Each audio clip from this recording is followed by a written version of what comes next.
ಏನೇನಾಗಿದೆ ಈ ಜನತಾ ಕಾಲೋನಿ ಭಾರಿ ದೊಡ್ಡ ಹಾನಿ. ಜನತಾ ಕಾಲೋನಿ ದೊಡ್ಡ ಹಾನಿ ಆಗಿರೋದು ನಮಗೆ.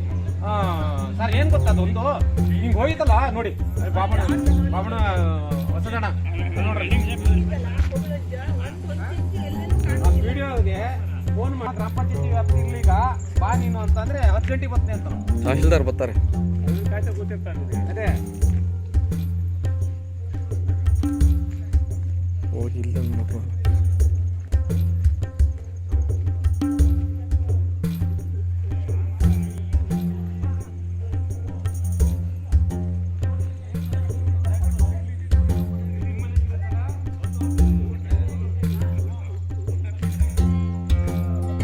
ತಾಲೂಕು ಆಡಳಿತ ಒಂಚೂರು ಹೇಳ್ರಿ ಸರ್, ಭಾಳ ಅನಾಹುತ ಆಗಿದೆ. ಒಂಚೂರು ಮಾತಾಡಿ ಸರ್. ಹಾಂ ಸರಿ ಆಯ್ತು.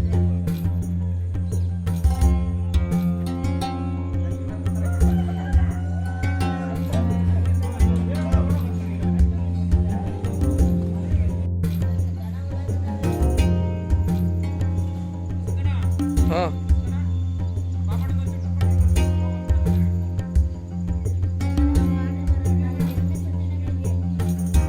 ಬರ್ತಾರೆ ತಹಶೀಲ್ದಾರ್.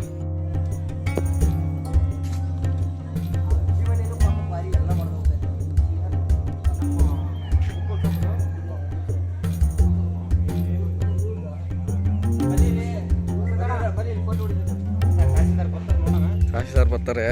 ಪಾಪ ಅವರೇನು ಹಾನಿ ತಗೊಳ್ಳೋದು ಅಷ್ಟೇ ಬಿಟ್ರೆ ಏನು ಮುಟ್ಟಕೋಡ 10 ಗಂಟೆವರೆಗೆ ಹಿಂಗೆ ಇರಲಿ.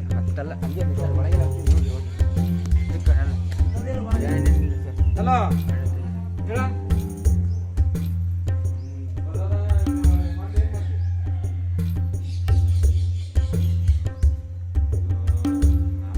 ಇದು ಬಂದ್ರೆ ಕೆಲಸ ನಾನು ಕೆಲಸ ಐತಿ ಉಂಟಾಣಿ ತಗೋ.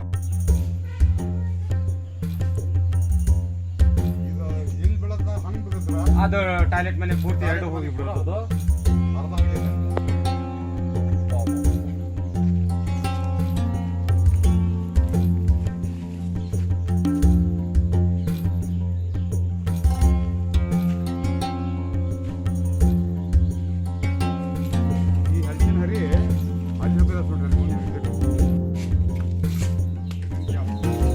ಇದು ಕಟಿಂಗ್ ಶಾಪ್ನರ್ದ ಇದು ನಿಮ್ದಾ? ನೀವು ಮಾಡಿಕೊಟ್ಟಿರೋದಲ್ಲ ಕಟಿಂಗ್ ಶಾಪ್ನರಿಗೆ? ಮಗನ ಮನೆಗೆ ಹೋಗಿದ್ರ? ನಿನ್ನೆ ಬಂದಿವ ನಾವು. ಬಹಳ ಹಾನಿನೇ ಆಗೋದು. ಅಲ್ಲಿ ಹೋಗಿದ್ದೆ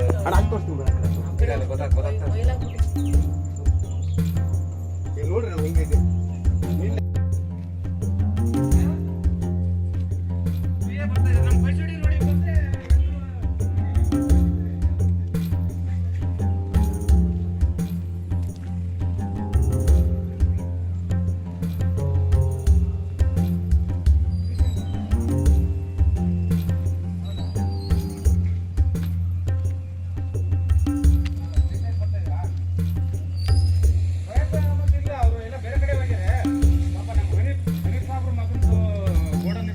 ಅಂತೇಳಿ ಅವ್ರದ್ದು ಏನೂ ಇಲ್ಲ. ಮತ್ತೆ ನಮ್ಮ ದೇವಲ್ಲ ಸಾಹೇಬ್ರದ್ದು ಪಾಲಿಔಟ್ ಮಾಡಿದ್ರು ಒಂದು 25 ನಿಮಿಷ.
ಹಲಸಿನ ಮರ ಬಿದ್ದೈತ್ರಿ, ಇದು ತೆಂಗಿನ ಮರ ಬಿದ್ದೈತಿ.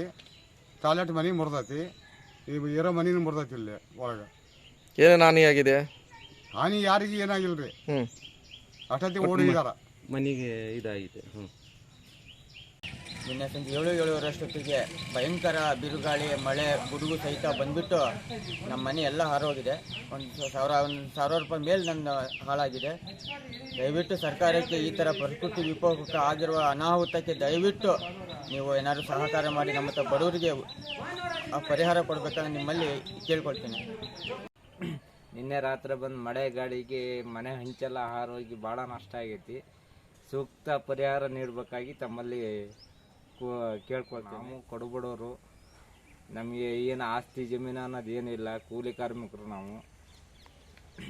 ಇದರಿಂದ ನಮಗೆ ಭಾಳ ನಷ್ಟ ಆಗಿರೋದ್ರಿಂದ ನಮಗೇನಾದರೂ ಸೂಕ್ತ ಪರಿಹಾರ ಕೊಡಬೇಕಾಗಿ ತಮ್ಮಲ್ಲಿ ಬೇಡ್ಕೊಳ್ತಾ ಇದ್ದೇವೆ. ರಾತ್ರಿ ಮಳೆಗೆ ಅನಾಹುತ ಆಗಿ ಭಾಳಷ್ಟು ಅನಾಹುತ ಆಗಿದೆ ಸರ್. ಇದು ಪಾಲಿ ಹೌಸ್ ಮಾಡಿದ್ದೆ ನಾವು ಶುಂಠಿ ಒಣಸ್ಲಿಕ್ಕೋಸ್ಕರ ಅಂತೇಳಿ. ಇವಷ್ಟು ಭಾಳಷ್ಟು ಖರ್ಚು ಮಾಡಿ ಒಂದು 10-12 ಲಕ್ಷ ರೂಪಾಯಿ ಖರ್ಚು ಮಾಡಿ ಇದನ್ನು ಮಳೆಗೆ ಪದೇ ಪ್ರಾಬ್ಲಮ್ ಆಗುತ್ತೆ ಅಂತೇಳಿ ಪಾಲಿ ಹೌಸ್ ಮಾಡಿರ್ತೇವೆ ನಾವು. ಆ ಥರ ಮಾಡಿದ್ವಿ. ಬಟ್ ಇದು ನಿನ್ನೆ ಬಂದಿರೋ ಮಳೆ ಅಂದರೆ ವಿಚಿತ್ರ. ನಮ್ಮನೆ ಮಳೆ ಗಾಳಿ, ಇಷ್ಟು ದೊಡ್ಡ ಗಾಳಿ ಅಂದರೆ ಅಲ್ಲಿಂದ ಹಿಡಿದು ಎಲ್ಲ ಮರ ಎಲ್ಲ ಬಿದ್ದಿದ್ದಾವೆ. ಈ ಕಡೆ ಶೆಡ್ಡು ನಮ್ಮದು ಅಷ್ಟು ಹೊಸದಾಗಿ ಮಾಡಿರೋ ಪಾಲಿ ಹೌಸ್ ಅಷ್ಟು ಬಿದ್ದೋಗಿದೆ ಅಂದರೆ ಕಂಬ ಎಲ್ಲ ಮುರಿದು ಚಿದರಾಗಿದೆ. GA ಪೈಪು ಈ ಥರ ಒಳ್ಳೊಳ್ಳೆ ಪೈಪ್ ಹಾಕ್ಸಿರೋದು ಒಂದು ಕಡೆಯಿಂದ ಮುರಿದು ಬಿದ್ದಿದೆ. ಇದು ನೋಡಿದರೆ ಭಾಳ ದೊಡ್ಡ ಒಂದು ಪ್ರಕೃತಿ ವಿಕೋಪ ಅಂತ ಕಾಣ್ತಾ ಇದೆ. ಇದು ಈ ನಷ್ಟ ಹೆಂಗೆ ಭರಿಸ್ಬೇಕು ಅಂತ ನಮಗೆ ಗೊತ್ತಾಗ್ತಾ ಇಲ್ಲ. ಈಗ ಸಾಲ ಮೂಲ ಮಾಡಿರ್ತೇವೆ. ಇಷ್ಟೆಲ್ಲ ಈ ಥರ ಆಗಿರೋ ನಷ್ಟಕ್ಕೆ ಸರ್ಕಾರದಿಂದ ಏನಾರ ಪರಿಹಾರ ಸಿಗ್ಬೋದು ಅಥವಾ ಏನಾರ ಸಿಗುತ್ತಾ ಅಂತ ನಿರೀಕ್ಷೆಯಲ್ಲಿದೆ ನೋಡ್ರಿ. ಭಾಳ ದೊಡ್ಡ ಅನಾಹುತ ಅಂದರೆ ಭಾಳ ದೊಡ್ಡ ಅನಾಹುತ ಆಗಿದೆ. ಪುಣ್ಯಕ್ಕೆ ಏನಪ್ಪ ಅಂದರೆ ಯಾವುದೇ ಜೀವ ಹಾನಿ ಆಗಿಲ್ಲ. ಇದೊಂದು ನಮ್ಮ ದೈವ ಅಂತ ಹೇಳ್ಬೋದು. ಭಾಳಷ್ಟು ನಮ್ಮ ಲೇಬರ್ಗಳು ಇರ್ತಿದ್ರು, ಎಲ್ಲ ಇರ್ತಿದ್ರು. ಆ ಟೈಮಿಗೆ ಯಾರು ಇರದೇ ಇರೋ ಕಾರಣಕ್ಕೆ ಯಾವುದೇ ಒಂದು ಅನಾಹುತ ಆಗಿಲ್ಲ. ಮನುಷ್ಯನಿಗೆ ಯಾವುದೂ ಅನಾಹುತ ಆಗಿಲ್ಲ ಬಿಟ್ಟರೆ ಈಗ ಬೇರೆ ಥರದ್ದು ಈ ನಷ್ಟ ಭಾಳ ದೊಡ್ಡ ನಷ್ಟ ಆಗಿದೆ. ರಾತ್ರಿ ಭಾರಿ ಮಳೆ ಬಂದು ದೊಡ್ಡ ಅವಾಂತರ ಆಗಿ ನಮ್ಮ ಗೋಲ್ಡನ್ ಶೆಡ್ಡೆಲ್ಲ ಪೂರ ತಗಡು ಗಿಗಡೆಲ್ಲ ಕಿತ್ತೋಗಿದ್ದಾವೆ. ದೊಡ್ಡ ಅವಾಂತರ ಆಗಿದೆ. ಒಂದು 15-20 ಲಕ್ಷ ಲಾಸ್ ಆಗಿದೆ. ಬ್ಯಾಂಕ್ ಓಡಿ ಸಾಲ ಮಾಡಿದ್ದದು. ಅದರಿಂದ ಸರ್ಕಾರ ಏನಾರ ಒಂದು ಪರಿಹಾರ ಮಾಡಿಸ್ಬೋದು ಅಂತ ನಂಬ್ಕೊಂಡು ಭರವಸೆ ಮಾಡಿದ್ದೇನೆ. ಟ್ರೇಡರ್ಸ್ ಅಂತ ಕಂಪ್ನಿ ಇದೆ ನಮ್ಮದು. ಡ್ರೈ ಜಿಂಜರ್ ಎಲ್ಲ ಪರ್ಚೇಸ್ ಮಾಡಿ ನಾವು ಹೊರಗಡೆ ಎಲ್ಲ ಕಳಿಸ್ತೇವೆ. ನಿನ್ನೆ ರಾತ್ರಿ ಈಟೆ ಮಳೆ ಬಂದು ಸಿಕ್ಕಾಪಟ್ಟೆ ಲಾಸ್ ಆಗಿದೆ ನಮಗೆ. ತಗಡು, ಸಡ್ಡು, CC ಕ್ಯಾಮ್ರಾ, ಆಮೇಲೆ ಒಂದು ಸ್ವಲ್ಪ ಡ್ರೈ ಜಿಂಜರ್ ಬಿದ್ದಿದ್ದೆಲ್ಲ ಮಳೆಯಲ್ಲಿ ಇದಾಗಿದೆ. ನನ್ನ ಪ್ರಕಾರ ಒಂದು 15-20 ಲಕ್ಷ ರೂಪಾಯಿ ನಮಗೆ ಲಾಸ್ ಆಗಿದೆ. ನೋಡಿ, ನೀವು ಏನಾರ ಗೌರ್ಮೆಂಟಿಂದ ನಮಗೇನಾರ ಹೆಲ್ಪ್ ಮಾಡಿಸಿ ಸ್ವಲ್ಪ ಸಹಕರಿಸಿ. ನಾವು ಶುಂಠಿ ವ್ಯಾಪಾರ ಮಾಡ್ತೇವೆ. ಅಕಾಲಿಕವಾಗಿ ಮಳೆ ಬಂದು ಶುಂಠಿ ಒಣಸಿದ ಶುಂಠಿ ಎಲ್ಲ ನೆಂದು, ಒಣ ಶುಂಠಿ ಎಲ್ಲ ನೆಂದು ಹಾಳಾಗಿದೆ. ಅದೇ ರೀತಿಯಲ್ಲಿ ಒಣಸಿದ್ದು ಮಳೆ ನೀರಿಗೆ ತೊಳ್ಕೊಂಡು ಹೋಗಿ ಲಕ್ಷಾಂತರ ರೂಪಾಯಿ ಲಾಸ್ ಆಗಿದೆ. ಅಕಾಲಿಕ ಮಳೆಯಿಂದ ತುಂಬ ವ್ಯಾಪಾರಸ್ಥರಿಗೆ ತೊಂದರೆ ಆಗ್ತಾಯಿದೆ ಅಂತ ಹೇಳಿ ನಾನು ಸಾಲ ಮೂಲ ಮಾಡಿ ಶುಂಠಿ ತಂದಿದ್ದೆ. ಮಳೆ ಬಂದು ಎಲ್ಲ ಕೊಚ್ಕೊಂಡು ಹೋಗಿದೆ. ಅದು ಏನಂತ ಪರಿಹಾರ ನೀವು ಗೌರ್ಮೆಂಟ್ನವರು ಏನಂತ ಮಾಡಿ ಕೊಡಬೇಕು ನಮಗೆ. ಎಲ್ಲ ಕೊಚ್ಚಿ ಹೋಗಿದೆ ಶುಂಠಿ. ಒಂದು ಹೆಚ್ಚು ಕಡಿಮೆ ಒಂದು 20 ಚೀಲ ಶುಂಠಿ ಹೋಗಿದೆ.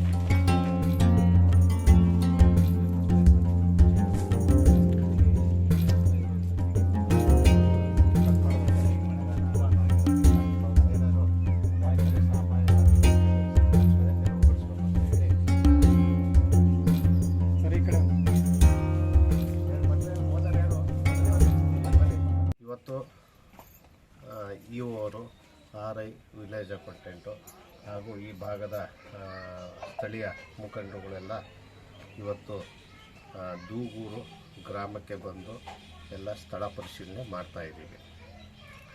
ಶನಿವಾರ ರಾತ್ರಿ 7 ಗಂಟೆಗೆ ಇಲ್ಲಿ ತುಂಬ ಜೋರು ಮಳೆಗಾಳಿ ಆಗಿರೋದರಿಂದ ಸುಮಾರು 17 ಮನೆ, ದೂಗೂರಲ್ಲಿ 17 ಮನೆ, ಬರ್ಗಿಯಲ್ಲಿ ಒಂದು ಶೌಚಾಲಯದ ಮೇಲೆ ಒಂದು ತೆಂಗಿನ ಮರ ಬಿದ್ದು ಅದು ನಷ್ಟ ಆಗಿರುವಂಥದ್ದು. ನಾವು ಇಲ್ಲೆಲ್ಲ ಇವತ್ತೆಲ್ಲ ನಾವು ಬಿದ್ದಂತಹ ಮನೆಗಳನ್ನು ಎಲ್ಲ ಜೊತೆಯಲ್ಲಿ ಇನ್ಸ್ಪೆಕ್ಷನ್ ಮಾಡುವಾಗ ನಮಗೆ ಕಂಡು ಬರೋದೇನೆಂದರೆ ಮೂಲವಾಗಿ ಈ ಮನೆ ಆವರಣದಲ್ಲಿ ಇರುವಂತಹ ತೆಂಗಿನ ಮರಕ್ಕೆ ಹುಳ ಕಾಂಡದಲ್ಲಿ ಹುಳ ಹಿಡಿದೇ ಇರುವಂಥದ್ದು, ಆಮೇಲೆ ಬೇರುಗಳು ಸಹ ನೆಲದ ಮೇಲ್ಮಟ್ಟದಲ್ಲಿ ಇರುವಂಥದ್ದು. ಅದಾದ ಮೇಲೆ ಇಲ್ಲಿ ಈ ನೀರನ್ನು ಹಾಕಿ ಈ ಬಳಸಿದಂತಹ ನೀರನ್ನು ಅಂದರೆ ಪಾತ್ರೆ ತೊಳೆದಿರುವಂಥ ನೀರು ಅವೆಲ್ಲ ತೆಂಗಿನ ಮರಕ್ಕೆ ಬಿಟ್ಟು ಬೇರುಗಳೆಲ್ಲ ಮಣ್ಣು ಸಹ ಸಡ್ಲ ಆಗಿರುವಂಥದ್ದು. ಅದಾದ ಮೇಲೆ ಮತ್ತೆ ಮರದಲ್ಲಿ ಬಹುತೇಕ ಮರದಲ್ಲಿ ಯಾರೂ ಸಹ ತೆಂಗಿನಕಾಯಿಯನ್ನು ಕಿತ್ತಿದೇ ಇರೋದ್ರಿಂದ ಆ ಭಾರಕ್ಕೆ ಹಾಗಾಗಿ ಈ ಮಳೆ ಗಾಳಿ ಈ ಕಾರಣದಿಂದ ಸುಮಾರು ಮನೆಗಳ ಮೇಲೆ ತೆಂಗಿನ ಮರ ಬಿದ್ದು ಡ್ಯಾಮೇಜಸ್ ಆಗಿರುವಂಥದ್ದು ಕಂಡುಬರುತ್ತೆ. ನಾವು ನಮ್ಮ ರೈತರಲ್ಲಿ ನಾವು ಕೇಳೋದು ರಿಕ್ವೆಸ್ಟ್ ಮಾಡೋದು ಇಷ್ಟೇ, ಈ ಕಾರಣಗಳಿಂದ ತಮ್ಮ ಮನೆಯ ಆವರಣದಲ್ಲಿರುವಂತಹ ಅಪಾಯಕಾರಿಯಾದಂತಹ ಮರಗಳನ್ನು ತೆರವು ಮಾಡಿ ಜೀವಹಾನಿ ಆಗೋದಂತನ್ನು ತಪ್ಪಿಸ್ಬೇಕಾಗಿ ವಿನಂತಿಯನ್ನು ಮಾಡ್ತೇನೆ.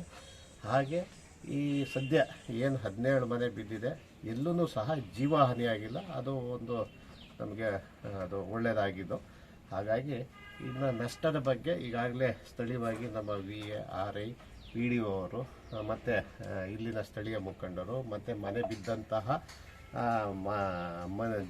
ಮನೆಯ ಮಾಲೀಕರ ಜೊತೆಯಲ್ಲಿ ಎಲ್ಲನೂ ಸಹ ಕೃಷಿ ಇಲಾಖೆಯವರು ಬಂದಿದ್ದಾರೆ. ಇವ್ರ ಜೊತೆಗೆ ಎಲ್ಲ ಅಸೆಸ್ ಮಾಡ್ತಾಯಿದ್ದೀವಿ, ಅಂದಾಜು ನಷ್ಟದ ಬಗ್ಗೆ ಅಸೆಸ್ ಮಾಡ್ತಾಯಿದ್ದೀವಿ. ಸರ್ಕಾರದಿಂದ ಬರುವಂಥ ಪರಿಹಾರವನ್ನು ತ್ವರಿತವಾಗಿ ಕೊಡುವಂಥ ವ್ಯವಸ್ಥೆಯನ್ನು ನಾವು ಮಾಡ್ತೀವಿ. ಸನ್ಮಾನ್ಯ ಮಧು ಬಂಗಾರಪ್ಪನವರ ನಿರ್ದೇಶನದ ಮೇರೆಗೆ ನಾವೆಲ್ಲ ಮುಖಂಡರು, ನಾನು ಬ್ಲಾಕ್ ಅಧ್ಯಕ್ಷರು, ಬಹುತೇಕ ಸಮಿತಿ ಅಧ್ಯಕ್ಷರು, ಈ ಭಾಗದ ಸ್ಥಳೀಯ ಎಲ್ಲ ಮುಖಂಡರು, ಗ್ರಾಮ ಪಂಚಾಯಿತಿಯ ಮಾಜಿ ಸದಸ್ಯರುಗಳೆಲ್ಲ ಸೇರಿ ಅವರ ನಿರ್ದೇಶನದಿಂದ ಬಂದು ಸ್ಥಳಕ್ಕೆ ಬಂದು ಯಾರ್ಯಾರು ಮುಂದಿದ್ದಾರೆ ಎಲ್ಲರಿಗೂ ಕೂಡ ನಾವು ಸಾಂತ್ವನ ಹೇಳ್ತಕ್ಕಂಥ ಕೆಲಸ ಮಾಡಿದ್ದೇವೆ. ಜೊತೆಗೆ ಅಧಿಕಾರಿಗಳೊಂದಿಗೆ ನಾವು ಚರ್ಚೆ ಮಾಡಿ ತತ್ಕ್ಷಣ ಕ್ರಮ ಕೈಗೊಳ್ಳಬೇಕು ಅಂತಕ್ಕಂಥ ನಿರ್ದೇಶನವನ್ನು ಕೂಡ ಸನ್ಮಾನ್ಯ ಮಧು ಬಂಗಾರಪ್ಪನವರ ಆದೇಶದ ಮೇರೆಗೆ ಮಾಡಿದ್ದೇವೆ.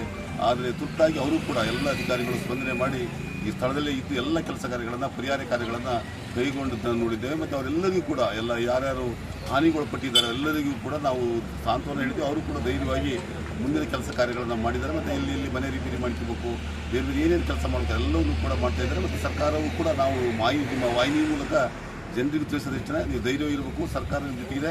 ಸನ್ಮಾನ್ಯ ನಮ್ಮ ಮಂತ್ರಿಗಳಾಗಿರ್ತಕ್ಕಂಥ ಮಧು ಬಂಗಾರಪ್ಪನವರು ಕೂಡ ತಮ್ಮ ಜೊತೆಗಿದ್ದಾರೆ ಅಂತಕ್ಕಂಥ ಮಾತನ್ನು ಹೇಳಿ ಎಲ್ಲ ತಾಲೂಕು ಆಡಳಿತ ಇವತ್ತು ಸಕ್ರಿಯವಾಗಿ ಕೆಲಸ ಮಾಡ್ತಕ್ಕಂಥ ಮಟ್ಟಕ್ಕೆ ಆದೇಶ ಮಾಡಿದ್ದಾರೆ. ತಾವೆಲ್ಲರೂ ಕೂಡ ಧೈರ್ಯವಾಗಿದ್ದು ತಮ್ಮ ಕೆಲಸ ಮಾಡ್ಕೋಬೇಕು, ಉಳಿದಿರ್ತಕ್ಕಂಥ ಪರಿಹಾರ ಕಾರ್ಯಗಳನ್ನು ಕೈಗೊಳ್ತಾರೆ.